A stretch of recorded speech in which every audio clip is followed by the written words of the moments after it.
Hello, everyone, and welcome to the CCU Weekly Recap from December 5th to December 11th. I'm Gordon Bartalik, he's Jack Jones, and we're here to recap everything that happened last week with your Cougars. Pretty good week. Hope you all are getting ready for finals and getting ready for Christmas. I'm excited. Christmas is my favorite holiday of the year. Oh, me too, Gordon. Nice, we're the same. So let's get things started with men's and women's indoor track and field.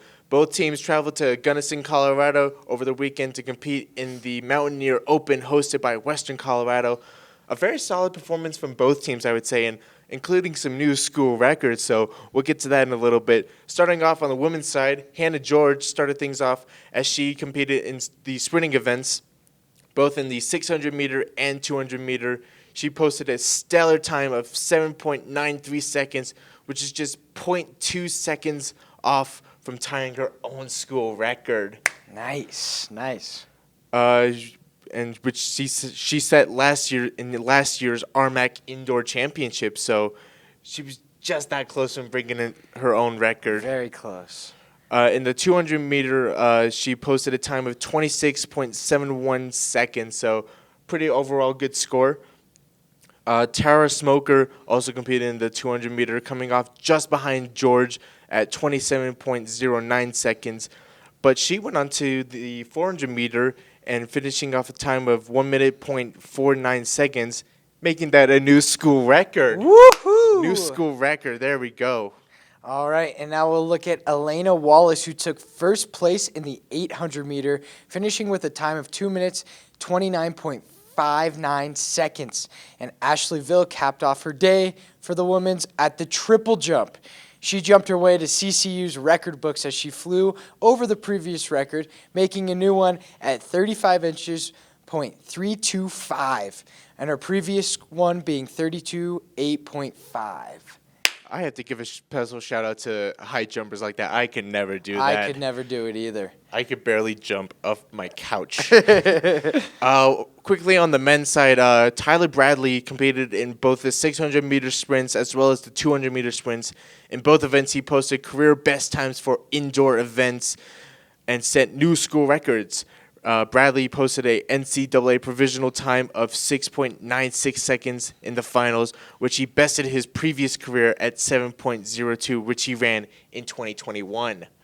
Nice. Both teams have a nice long break as their next meet won't be until next year, 2023, in January down in the spring. So enjoy your break, guys, and enjoy the holidays. Yeah, and next we'll go over some men's and women's basketball.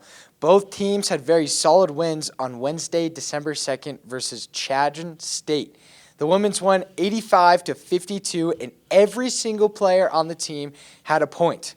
Now, on the men's side, we had a thrilling ending in an overtime game. They won 80-79 in a very close one. DJ McDonald being the player of the game with 25 points and 4 assists. Following him was Jason Gallant and Noah Kahn, both with 17 points. But one player that really had my attention was Isaiah Alonso, playing his first game of the season, posting 9 points, 8 rebounds. Yeah, shout out to Isaiah Alonso. He's a player that I'm kind of excited to be watching for all season long. So hopefully he gets some more playing time. Yeah, we're really glad you're back, Isaiah. All right, moving on to Saturday, December 10th. Both teams made the trip to Gunnison, Colorado. Oddly enough, back at Western Colorado, maybe them and the track team met up with each other. Yeah. The women's game, they had a tough game. They unfortunately lost 39-52 with McKenna Bodette with 15 points and Victoria Perez with 10 points. A tough loss for them, but I'm sure they'll bounce back in the next game. Their record now stands at 6-4 overall and 2-2 in the RMAC. The men's team had yet another nail-biter of a finish, but they got the victory. High five. They won 61-57 with Jason Gallant bagging 22 points and 7 rebounds. Their record sits at the same with the women's 6-4 overall and 2-2 in the RMAC. Both teams will be traveling down to Colorado Springs on Friday as they take on UCCS, so be sure to check the RMAC network to watch that game live. But your Cougars will be back Saturday night at the CCU Event Center as they take on Regis University. So be there or be square. That's right. And before we end today's recap off, I want to give a quick shout out to Joel Asher, the sports information director.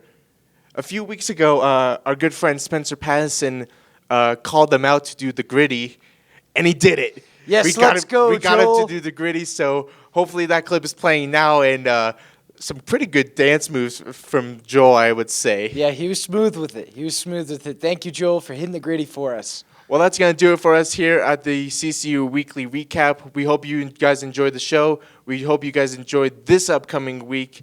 Have a good one, and go Cougars.